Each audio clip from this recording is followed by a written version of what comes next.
This video is how to train your dog high five using the clicker. Here you can see Holly showing how it's done. This way of training high five should work with all dogs. Some dogs do not like it if you grab their paw to train this trick, and the way I show here is a more desirable hands-off way of training that is very successful and leaves you with a dog that is really enthusiastic to learn. To begin training this, you will need a jam jar lid or similar and some treats. Show your dog a treat and then hide it under the lid. You should use a treat such as real meat to get your dog really interested.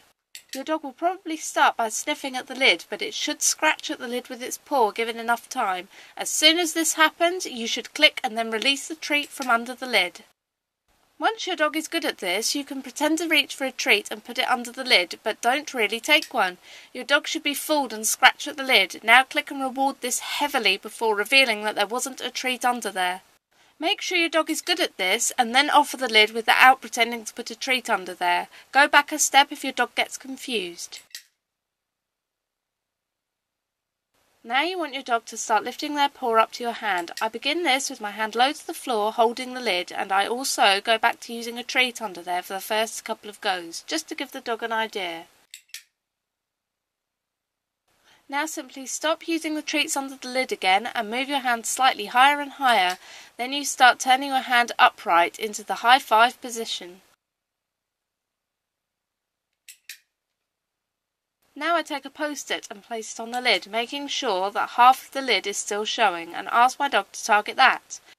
Now move the post-it to cover a little more of the lid, and finally cover the whole lid with the post-it. Now you can see here that I sneakily remove the lid and just offer the post-it note, and my dog goes for it and targets this.